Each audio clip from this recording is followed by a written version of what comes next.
one thing about too, like always have your portfolio in hand on your phone. Oh, JP, tip number one: have the PDF in your Files app ready to go. Update it every month, honestly.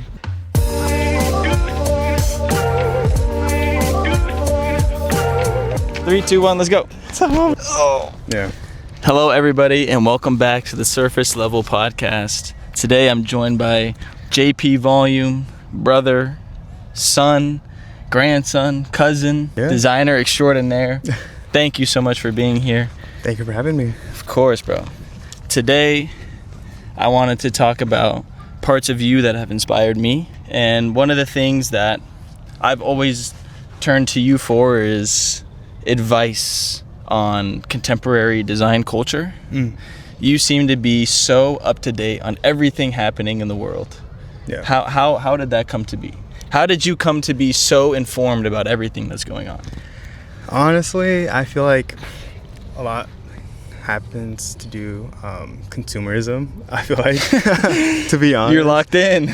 I'm always on like social media and seeing what's like the most up to date, most current, hottest thing that's out there right now. And I just feel like, just being up to date with all that, just you get new ideas, new form of design language from like people from all around the world. Do you feel like growing up in LA and being in such close proximity to such like a hotbed of interesting things going on all the time has influenced you in any way? Or like, because especially being in a school like SciArc, going undergrad there, you meet so many people from over the country, over the world, and I feel like at some point there's some points where you can tell like when someone's from LA. Yeah. And they just seem to be so much more in tune with this design culture that seems so local here. Do you think that's influenced you, like growing up here? Yeah, I would say so. Yeah, that's a really good point. I've noticed that a lot.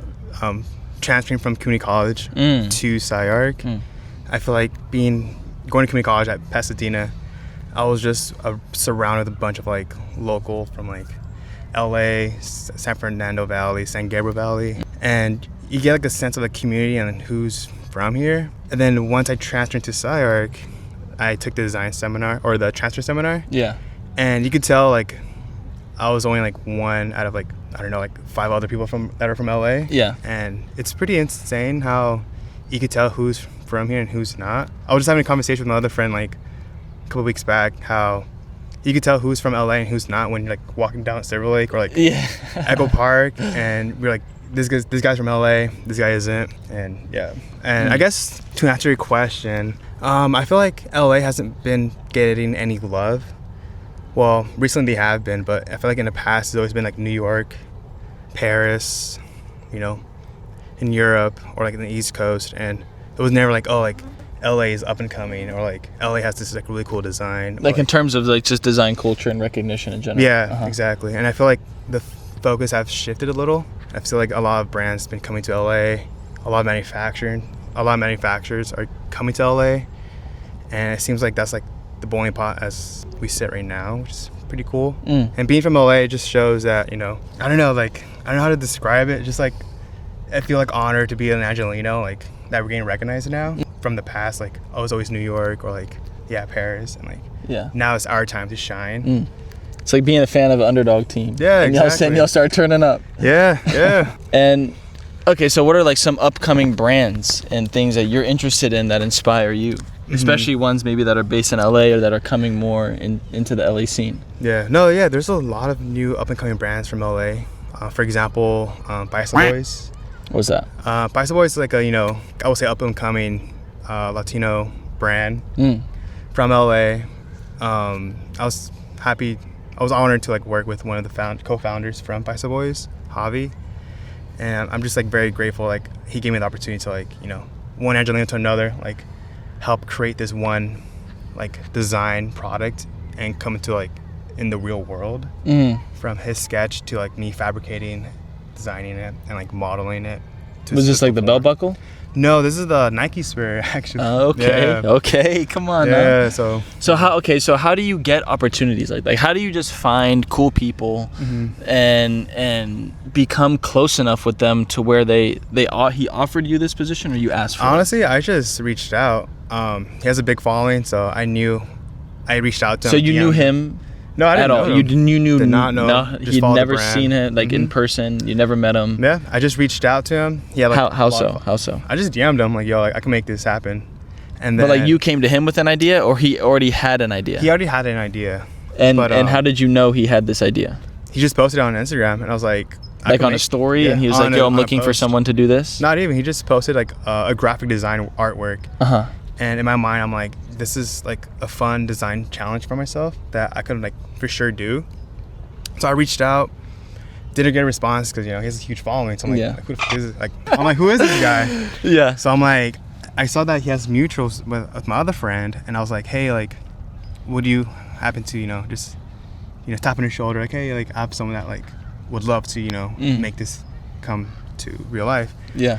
And, you know, it did happen. So he, you know, it was an amazing opportunity. You know, he hit me back up like, hey, like, you know. So after your friend talked to him, he DM'd you back. Yeah.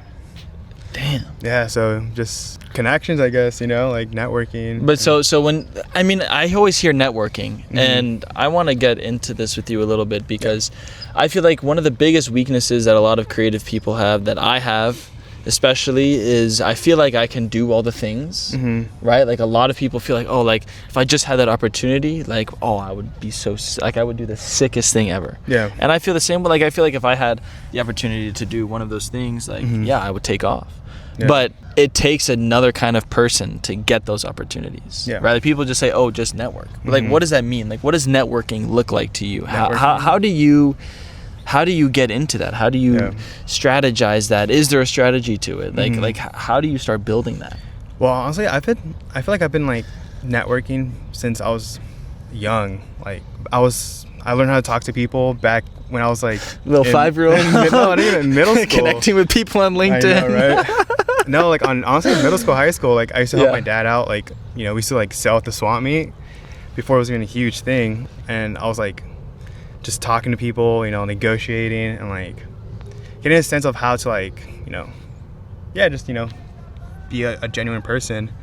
And from there, damn, so I'm not a genuine person if I don't network? An amazing you're an amazing person. Messing with you, bro. And from there, from high school, you know, I got my first like real job. I worked at Foot Locker, and at Foot Locker, you know, I feel like that whole like consumer like selling retail, like they teach you how to like, you know, talk to people. They teach you or you learn? Well, they learn, and then you could take it one way or another, you know, just be like a robotic, just, you know, follow the rules, or just, you know, add your own like flair to it. And then for me, I worked at Foot Locker, so I love shoes, so that's how I could like connect to the customers like one-on-one. And then from there, just, you know, being very genuine, and then just, you know, asking them questions. And then one thing leads to another. I guess for an example, like with this one network, with this one connection I did, was I was helping out with a customer who was looking for a shoe. I don't know how, but we talked about like what we do, and he said that he was a comedian. And I was like, oh snap, like that's so sick. I've never, you know, met a comedian before. Yeah. And we just started talking, and he was like, hey, like, I was like, oh, like I'm an architecture student, and I do renders, I do all this stuff. And he was like, actually, I was looking for someone that I need someone to render me a background. Can he do it? Like for a show or something? Yeah, for a show. He was doing like a world tour around the States. A world tour? Who is this person? Not a world tour, but like like Gabriel Iglesias just walked into your Foot Locker or something? That'd be pretty crazy. But no, he just pulled up, and I told him, yeah, I could for sure do it. Showed him my portfolio. This is like just on the spot in Foot Locker. On the spot. One thing about too, like always have your portfolio in hand on your phone. JP tip number 1: have the PDF in your Files app ready to go. Update it every month, honestly. Monthly. I would say so, honestly. Man, you got projects like that monthly? Actually, no. I just like to tweak things up, add more, you know. Yeah, no, I got you. Okay. But yeah, he needed someone to render. I showed him my portfolio. He's like, dude, this is amazing. Like, how much you charging? And at that point I was like, fuck, like what? This is just second here. Just out of SIRC. I don't know what That's the other hard part. And charging. Yeah, that's the thing, charging. But I mean, keep going with your story. Keep going with your story. Keep going with your story. And yeah, one thing led to another, and then now we're good friends. And he's like, I guess ever since that, I think. Okay, so as someone, I find myself whenever I engage in conversations with people, like a stranger, Very seldomly do I find it going down like a route like that. Is it just your personality, or because for those of you that don't know, we call JP the Iceman, because you can break the ice with anybody, right? You have like a sort of genuine curiosity, like when I've heard you talk to people, you would ask someone's like, oh, I'm a comedian, you're like, oh, I've really never met a comedian before. I'm like, wait, neither have I really. Like, but just like to have that realization, like that fundamental realization is like, damn, like he's right. Like how do you find yourself having these like more, I don't want to say intimate, but maybe more productive or prolonged conversations with people? Like how do you get into that? Is it something you're actively thinking about, or is it just who you are? I think I'm just a curious person, and like I'm just very curious, and I just love to like learn about things, and the little knowledge I have, and once he saved the little knowledge. Honestly, I don't know that much. I'm just curious. I'm like, oh, like, what do you do? I'm like, oh, that's okay, cool. So tip number 0 of networking is curiosity. Yes. Like genuine, like interest in whatever this person is doing and what they have to say. I have friends who are geologists. I'm like, dude, what do you do? And but how do you become friends with a geologist as an architect? That's a good question. I mean, in practice, obviously, it makes sense. That's the thing too. Okay, that's a good question. Okay, I'm glad you asked this question, because when this was happening, I was still in school, 2nd and 3rd year. And I was just stuck in school all the time, and this is when I just started joining like hiking clubs, running clubs, just to like get my mind. What year? 2nd year. Like what calendar year? Calendar year, probably like August. Yeah. Calendar year. Calendar. Oh, like 2000. Sorry. See, bro, little knowledge. I told you. I'm not gonna say I'm dumb. I'm gonna say little knowledge. Poquito knowledge. Poquito knowledge. It was like what, 2022, I would say. Okay. Yeah. Interesting. Yeah, this one. Yeah. Arc'teryx was like hosting an event, and this was like my chance to like, you know, leave school, get my mind open, and just be grounded. Don't have to focus about studio work, design work, just meet cool people.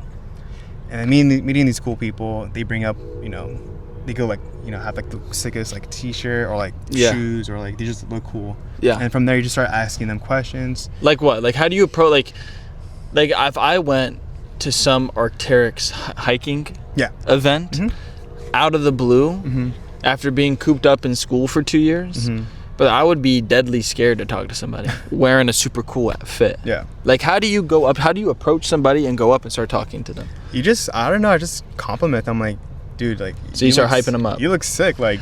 I want to be like, that's so hard. I agree. Like, I have found that hyping people up is like the easiest way to break the ice. Like but you don't want to be disingenuous. No, exactly, and that's one thing too. Like, not just because you're hyping someone up, you're not gonna break the ice automatically. Yeah, of course. You also have to be curious. You also have to like that. Yeah. You can't just like lie to them. Bro, I love that. I'm like, yeah. Like for me, I love shoes, and I always look at people's shoes and like see what's like the hottest shoe right now. I'm like, dude, like you got those on. Like, how many miles have you ran in them? Have you done any like cool terrains in them? Like stuff like that, you know, like genuine like curiosity. And then from there we just, you know, started breaking the ice, and then from there it's like, oh, you know. So so you're at the Arc'teryx event. And you go up to this person. Yeah. And I mean, it depends. Honestly, I would just, you know, if I'm like there by myself without my friends. No, but I'm asking, in this specific instance, what happened?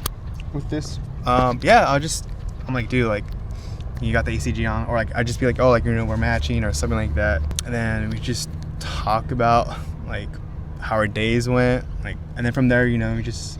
But did you connect with somebody there that turned into I'll say so. I'm still friends with a lot of people that I met from Arc'teryx, like to this day actually, like, and one of them I met was a jeweler. She's like, she's actually making like a custom pennant right now, like, and then my other friend that works at this like cool like shop that I didn't know about. I was like, dude, like that's insane. Like, it's just a small like circle, and like. So you would say getting out of whatever it is that you normally do is also super beneficial. Yeah. Because I have found that, you know, being architecture students working in architecture, like doing anything other than architecture, that's where I find the most benefit. Yeah. Is like not doing that stuff. Another example, my bad.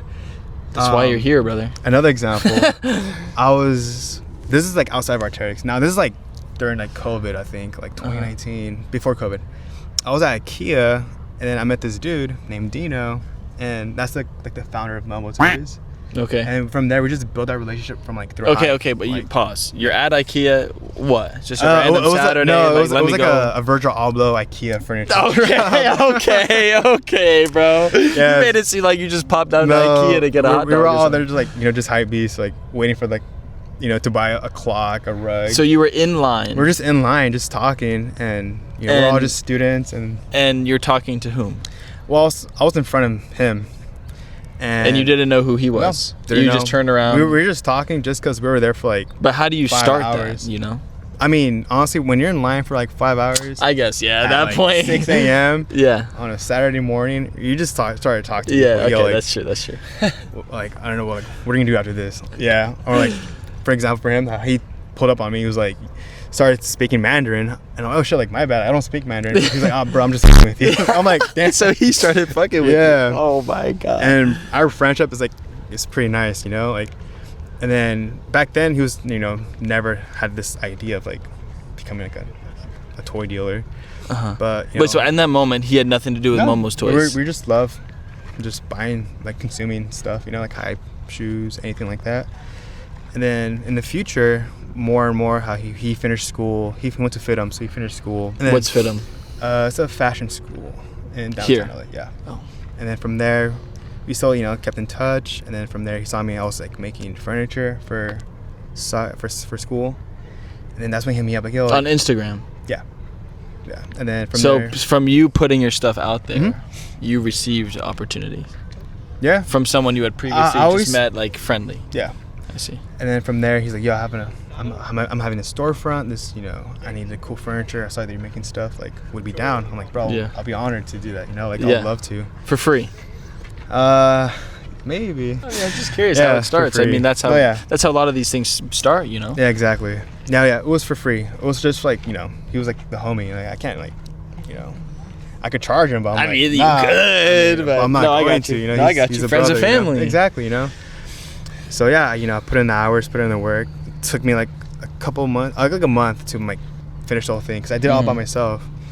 Finish the studio and work on that in a wood shop till they closed, basically. And yeah, it's still standing till this day, and all that started from just being in IKEA. Yeah. Like, just 10 years. Just being around people that are genuinely interested in things that you're interested in. Yeah, pretty much. Yeah. But so, like, being interested in this, like, design culture that has nothing to do with architecture, but it's sort of loosely related because it's design. I feel like that's so important. Like, having interests that are adjacent but not what you do all the time is like the most potent way to improve what you do. Like, for me, I'm someone who had no real creative interests out before studying architecture. Yeah. So then all of my creative interests was architecture. And so I never had this sort of cross-contamination of things. Yeah. I never was meeting people or going to things that were outside of this discipline because the discipline was all that I ever had. I see, okay. And there's other people I know that we know yeah.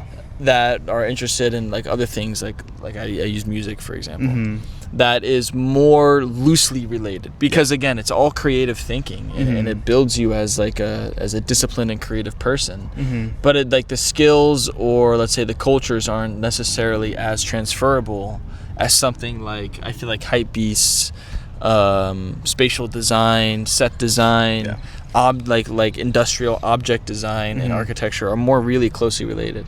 And so you having all these interests in those things before ever doing architecture, I was wondering if you felt like that, maybe you haven't even realized it, but if that was like something super beneficial for you, or you feel like it's like giving you a way to think about those two things in a more, I don't know, creative or interesting way. Yeah. Do you find that is the case, or it's hard to say because this is all you've ever known? Yeah, I mean, I wouldn't say it's hard to say. I mean, yeah, it is kind of. I feel like design is architecture. I feel like anything you create. Design is architecture, or architecture is design? Sheesh, that's a good one. I mean, what is architecture, you know? You can architect music, can't you? All right. Now we're getting too esoteric. The other thing I wanted to ask you in relation to your interest in other things is reference, because I feel like like I said, as someone who has been in my creative life brought up in architecture, on architecture, I had no real creative ambition or outlet before architecture school. Okay. Like, I wasn't necessarily interested in clothes or fashion. I mean, I would say maybe I was like a hypebeast, but it was just because that was like the culture of us in 2015. Especially, well, like, when did the Rezigs come out? Which ones? Rezigs. The Reeboks with the zigzag bottom. Bro, you remember? Those were banging in like 2010. Really? I don't know if it was banging over here in LA. Maybe it was whatever, but I was never really interested in... I know the pumps, but not the Rezigs. Reebok pumps, but not like that. I was never really interested in like design at large, right? And so now when I find myself searching like a pool of reference in my head, it's pretty much always architectural. Okay. Do you find that knowing all of these things, that all of these brands and all of these people and all of these like interesting design entities have done, do you find that empowering? Like any project you approach, even I've told you like little things I'm doing for this, and you like send me this reference of some little niche thing, and I thought I came up with some idea, and you find like 50 people that have already done it, like, oh, I saw that. Do you find that like debilitating or empowering?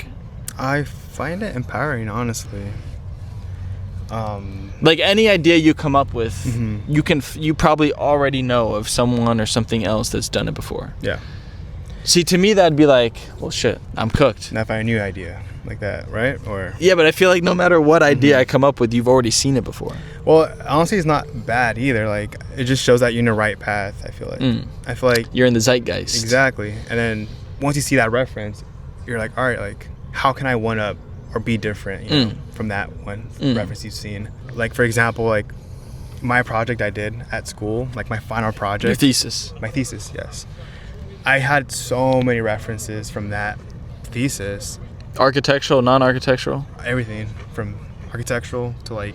What about non-architectural? Non-architectural, I'll probably say like... I would say like, I guess being like poetic. Like, that's how our thesis was in a way. Okay, but like what was your reference? Our reference was like nostalgia.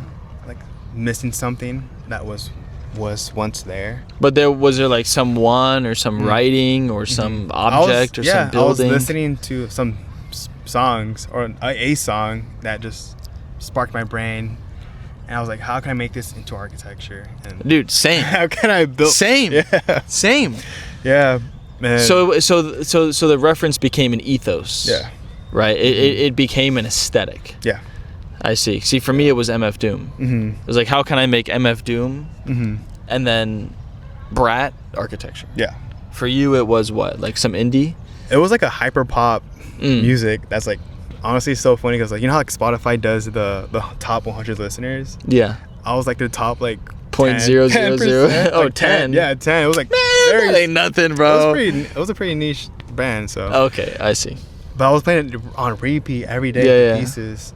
And I'm just like, damn, like, I look at my log, I'm like, just that one song every day. And it's like, it just helps me, like, just get my ideas going. But no, it was like more like hyper pop music. But you find this like, because to me, I think about you and I'm like, oh, he just has some endless pool of references. Like, you know, any creative project that could ever be done, you've probably seen some version of it before. Right? Yeah. And knowing all of those things, you find it that it helps you to push beyond what's been done. Yeah. See, to me, sometimes when I see a project and I'm like, oh, I want to do this thing, and then I'm like, wait, I find something, I'm like, that's what I was thinking. Yeah. It's kind of stifling to me.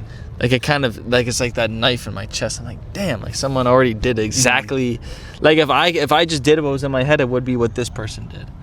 And then, yeah, like, of course you kind of get that fire to like do it better. Yeah. But then a big part of me is like, man, now I want to move on and do something else. You know, you don't find that's the case. You find it more of like inspiring to move past. I find it more of a challenging. Like, for example, like it's very evidence basically, like for my thesis or our thesis, me and my friend Miliano, who's our thesis. I think I showed this design competition from like UCLA, same exact thing. And I'm like, they just posted like a day after our review, and I'm like, did they copy us? But realistically, they didn't. But I took it as, all right, we're in the right path on where we're going. Like, we're just a one step ahead, basically, which is pretty good. Come on now. UCLA behind. Oh my goodness. No, I felt the same way because, you know, like when I was doing my thesis, it was like February of 2024. Yeah.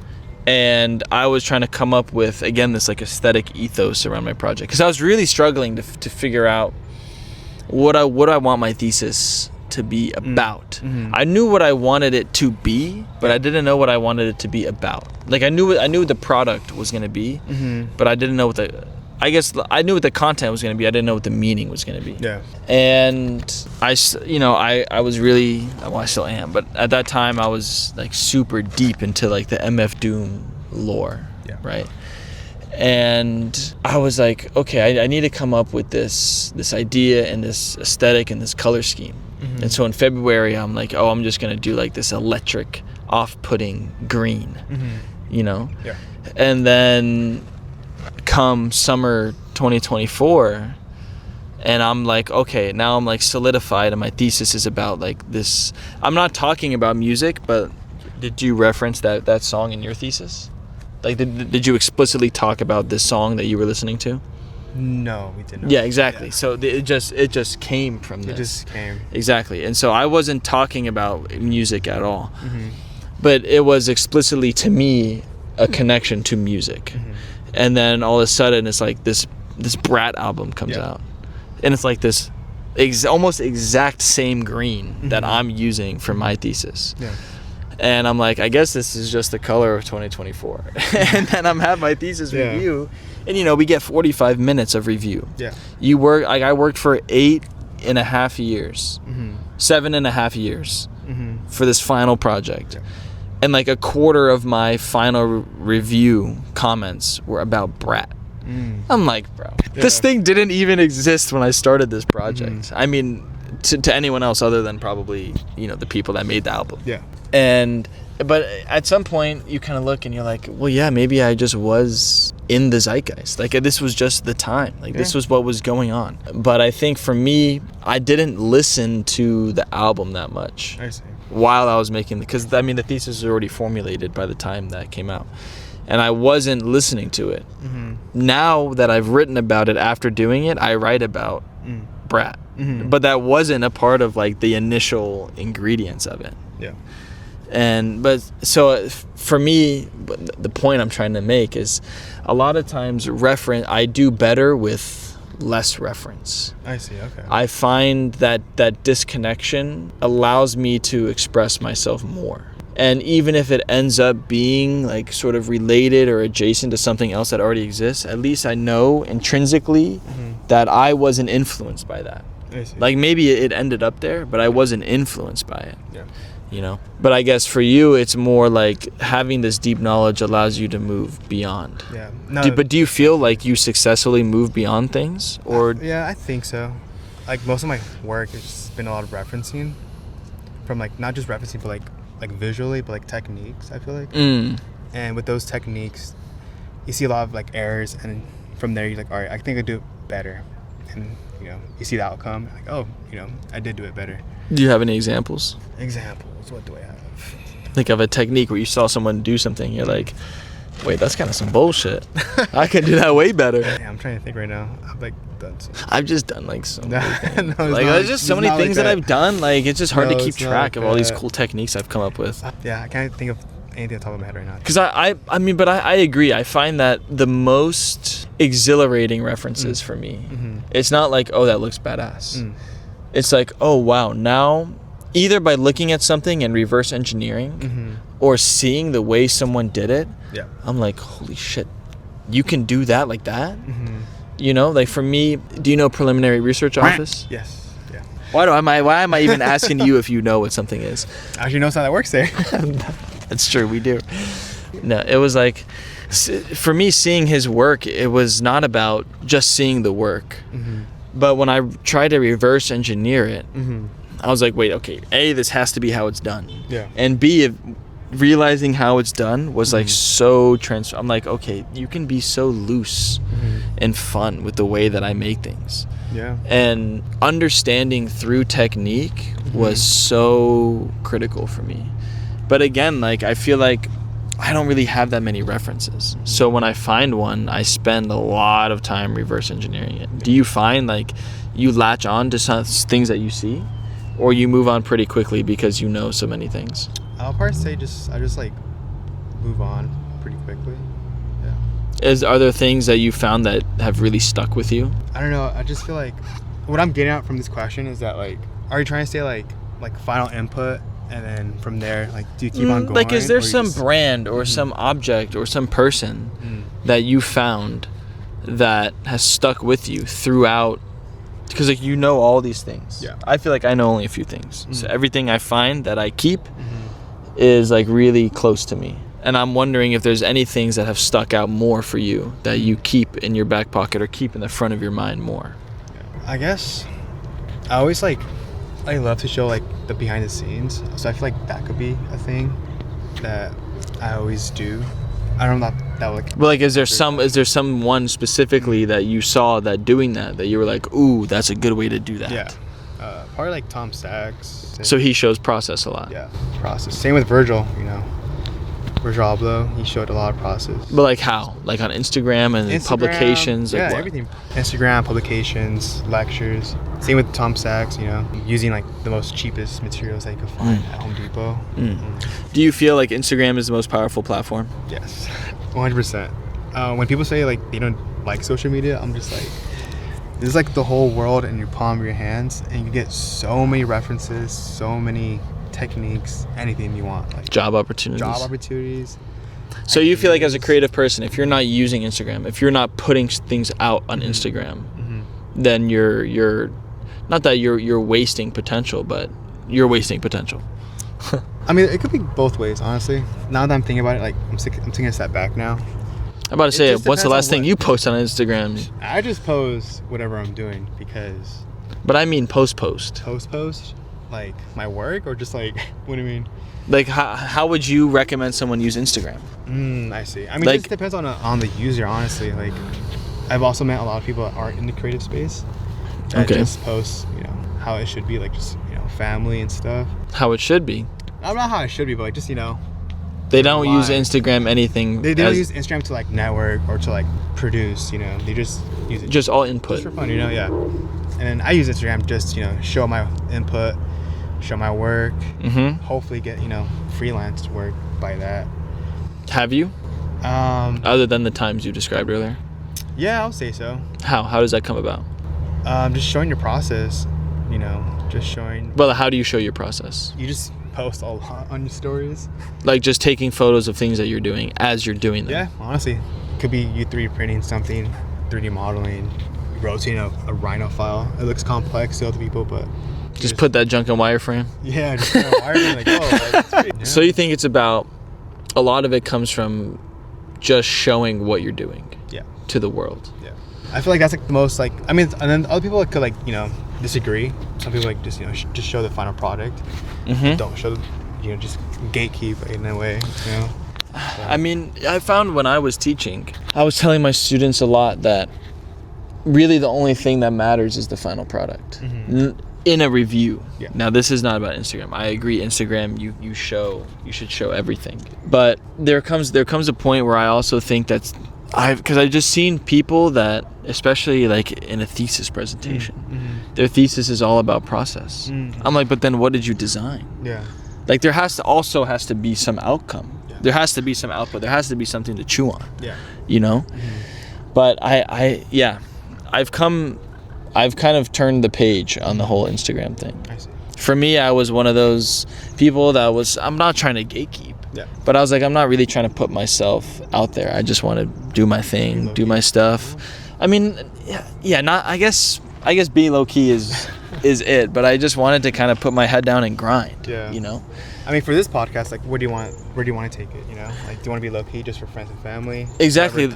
Exactly. I don't really have necessarily some super huge goal. Like I don't want to like have 1 million subscribers. I mean, I wouldn't mind it. Yeah. You know what I mean? I'm not trying to not have it, but it's not like I'm putting any pressure on the whole branding of the thing. I mean, I still work a full-time job over hours. Like I'm still trying to have a life, you know? But there also comes a point where it's like I got tired of like, why not put this stuff out there? Like I have a voice, you have a voice, I have a vision, you have a vision. Like the only way I'm gonna get opportunities, the only way I'm gonna learn and grow is by putting it out there.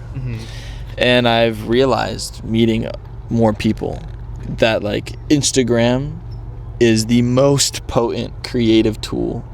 And CapCut. CapCut's low key insane. CapCut is low key insane, bro. Same with TikTok. And bro, that's what I'm saying. Like these like, these things are tools. Yeah, they are tools. Honestly. And to not use it as a tool for me has felt like such a waste of time. Like why was I not doing it? And not necessarily in a negative way, but it's like just start. And I agree. But that's the thing, like approaching it with that genuine curiosity. Like I mean this in the best way. But you're just like a little kid, bro. Like you just pop in and you're just like so genuinely open to what's going on. And being around you and how I was and how I'm changing, I'm like, wow, I need some JP. I need some JP brain in my brain, oh my you know? God, there's like nothing in here. But I'm serious, like I think that's part of what has made you really successful as a designer, is that almost like childlike curiosity and openness to all these people that you meet. That especially someone like me, I mean everyone has their own version of it, but it's like some level of insecurity in me I feel like has prevented me from going out and speaking to people or being open or like just being genuinely curious, because like part of me is like, well, what if I do get an opportunity? Like right now, with no opportunity, I say like, dude, I'll fucking kill it. But then when I get it, I'm like, holy shit, am I gonna do this? You know what I mean? Do you feel that? No, 100%. Like I sometimes get like imposter syndrome. Going to school, I was like, damn, like I'm not like the sharpest tool in the shed, you know? Like I'm like using some like big ass words. I'm like, or like presenting, you know? I can't, like I'm really bad at presenting. And you know why you're bad at presenting? No. Because you say you're bad at presenting. Sorry, keep going. But you'll never be good at presenting if you. All right, I'm gonna present. Like if you present yourself as bad at presenting, you're literally presenting. You know what I mean? Sorry, keep going. But no, I just feel like I just get like imposter syndrome a lot of times because I'm like, I feel like I'm not if I'm not good at that like skill, I'm like, am I even like should I even be here, like, you know? But I'm still trying to work on that, and like I know like learning is part of the process. So when you talk to these people at like Momo's Toys or that other dude where you did the Nike thing, like how do you feel once that opportunity actually materializes? That's a good idea. That's a good question too, because like stuff like those opportunities, I just feel confident in my skill sets beforehand. I'm like, but what about when you get like when they say confident. I'm like, I could make this, you know, I can do this. But it's just with architecture or in a professional setting, that's when I just like shrivel up. I'm like, oh damn, like that's so crazy. I feel so opposite. Really, I feel like if I'm in the room and I'm not like, I don't want to say the best, but like I'm not like level up to like my coworkers. I'm just like the little guy, you know. But when I'm by myself, I just feel like I could like conquer the world. I'm like, I could do it. Like I could do that. I know how to make that, and I could achieve something, you know. You realize how like antithetical that is, right? Like when I'm a part of a team, and if I make a mistake, there's 10 other people to pick it up. I feel less confident than when I'm by myself. That's kind of crazy. I mean, I don't know. Like, I think I just give them all. When I'm by myself, like, I can make sure like I'm gonna do this my way. Because you feel like you have control over the success or failure. And when I'm in a team, well, I'm not saying I'm still a team. You know, I'm still a good teammate, but I can't work with anybody else. Let me hold on. No. Your point is coming across. But yeah, like for example, like at work, I'm just very scared to like mess up with anything because that's so crazy. I don't know like what I'm like I don't want to like mess up anything, basically, you know, like I don't want to like mess up someone else's work, because, you know, I'm trying to polish someone else's work, not mine. So I'm just like, yeah, but don't you feel like, because as two people that work in architecture offices, we do very different things, I feel. I mean, at times we do very similar things, at times we do very different things. But it's like we're both technically junior staff. Like, we're hired with not the intention, but like we're the ones that are supposed to mess up. Like, they're investing in us to make mistakes and grow in their company. When you're by yourself, like, if you mess up, then it's actually all on you. And you feel empowered by that? I love that, I just feel like, you know, it's all or nothing, basically, you know. Like, there's like a quote from Tom Sachs. Hold on, a quote from Tom Sachs. Tom Sachs is your guy. I love Tom Sachs. Like his. Hey Tom, if you're watching, I met him actually. I know you ran, bro. You were his pacer, bro. God, like, cool man, cool guy. Yeah, like his, you know, famous quote, you know, it won't fail because of me. I just like love to use that. Or like, a reward for good work is more work, you know. I feel like toxic. It is. I'm just kidding. I'm just kidding. But, you know, bro, if anyone wants to be successful, it takes a fuck ton of work. So I just like those two quotes that he, you know, he has or says. Because for me, I'm like, oh, it would be so cool to have the opportunity to XYZ. But then it's like, when I really get that opportunity, maybe it's because I've always worked and had to do things alongside of work, never just had the time to like full time do something that's my own opportunity. But it's like, that just seems so much scarier. You know, like obviously I feel the freedom and empowerment of designing something by myself, and I know that it's not going to fail. Well, I don't believe failure exists, but it's not going to not materialize in the way I want it to because of my lack of effort or my lack of knowledge. I'm going to find the answer and I'm going to put in the effort. But there is just this voice of insecurity in the back of my head at all times. It's like, dude, you're gonna f this up. You know, you don't feel that when you're doing these solo projects. I mean, there's times, but I'm just like, all right, you know, just push through. But I'm like, find a way of like how to like solve this, basically. Yeah. Well, I guess the only way to silence that voice is to do more solo projects, right? The only way out is to do through better and better. Like, I look back from my last one, like, all right, you know, I could do that better now. Like, I learned from my mistakes. I'm like, all right, that was V1, I could do V2, like way better. And then, but I guess the hardest part for everybody is, how do I get those opportunities? How to get those opportunities? Yeah, and you're saying it's just about curiosity. Put yourself out there, I would say. You know, be in a space where you would love to be in. Like, I love myself as being outdoors, it helps me be grounded, but being in a community where there's people that are outside as well as creatives just like makes everything just better, you know. Photography, jewelry making, even business, like they have cool ideas and you just like curate these cool circles. Finding your tribe. Yeah, honestly. Yeah, I would say. And like, I don't know, like, for example, like, I don't know. Actually, never mind. I don't know.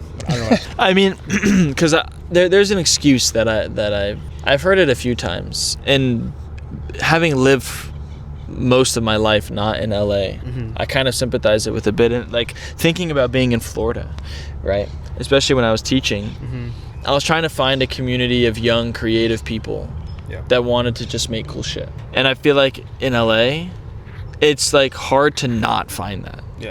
Like, that's all there is here. But there, I really struggled to find a tribe. You know what I mean? And when people have asked me about like grad school or going to grad school, I've always told them, who gives a shit about the school? Just go to where you want to be, you know? And I think for me, moving to LA allowed me to find a tribe that I was never really gonna find. Well, it allowed me to find what tribe I wanted to find.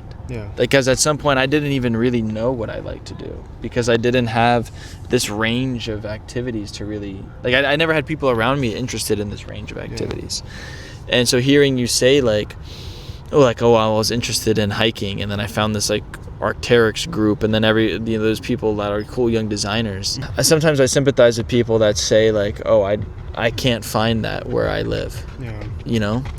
And then, I guess my answer would be then move. Or go on Instagram, I'm telling you. Yeah, or go on Instagram. Online communities, I think, are super underrated. Reddit, all that.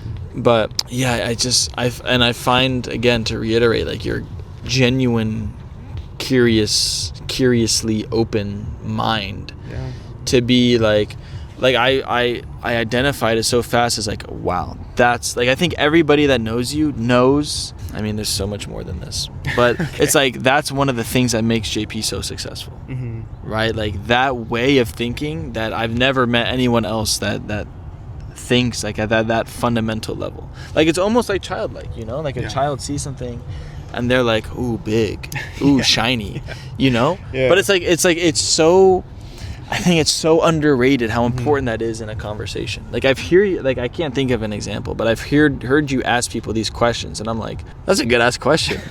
These simple questions. It's like the simplest, like, oh, why'd you do that? Yeah. And I'm like, I feel like part of me would be scared to ask somebody. They're like, oh, and I moved here, and I'll be like, why? Yeah. It's like almost like what a kid would ask, like, why? And I'm like, I feel like I would be almost scared to ask, because I wouldn't want to like pry. You know what I mean? Does that make sense? Or I'd be like, I'm too cognizant of how I'm, or aware or insecure about how I'm coming across, rather than like, it is just genuinely curious, and people do want to talk about themselves, and people do want to share their knowledge. Or just share their stories, Yeah. Sometimes you don't know like what that person's going through, so I just feel like that one question like just opens up a bunch of doors. Like, oh, like you're a cool person. Like, what the heck? Like, dang. Wait, like, you're actually not an asshole. Yeah. Wait, and you actually are gonna give me opportunities to do cool shit for you? Well, I'm not like, you just it's there, it's there. Yeah. You can't be searching for it, but the only way that you find it is by going through that. Yeah, or just putting yourself out there. Just Yeah. Okay, so what's your advice to the people? To the people?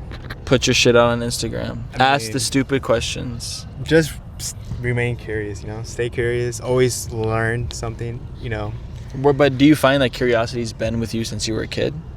Yeah. Or did you curate it?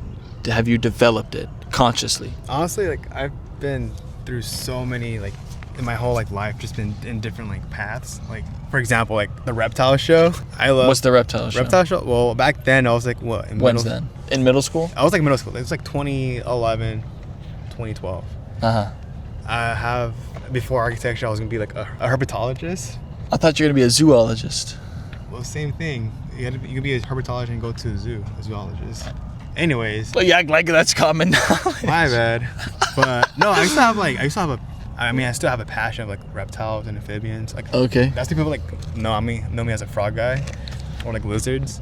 But like, just like those niches, and like, I get older. I'm like, I don't want to be a herpetologist. I want to be. At first, I want to be an animator from like Disney and just like draw for like Pixar and stuff like that. And then my uncle was like, oh, there's no money in that. I'm like, okay, whatever. And then from there. Damn, he knew AI was coming. He knew it. I know, right? And then from there, went to working with my dad, which was doing construction, which I hated. I was like, nah, this is not for me. Like, I can't be I can't like follow someone else's design, like their idea, not mine. So I was like, all right, what's like the best thing? Is be an architect. And then from there, architect and like an animator is like, I'm still designing things, but like into real life. People could like live in and like telling so many stories. So that's when I pursued architecture in high school. In high school? Yeah. Well, in high school it was drafting, so it was more like industrial design. So I was designing like car rims. I see. All that stuff. And then from there I was an engineer, because I thought architecture and engineer was the same thing. I hated engineering. I was like, nah, I don't want too rigid for you. Yeah. And then from there, that's when I went to, design. Architecture. Yeah. So it's really about hammering down a niche. Yeah. Right? I've heard knowledge explained to me, to put it architecturally, as like a double T. Like double T beams in parking garages, where it's like one, like the module itself is like 6 to 8 feet wide, and then there's two beams that are attached to one slab. You know what I'm talking about? No, but okay. Think about it. The capital T. Okay. The letter T. Yes.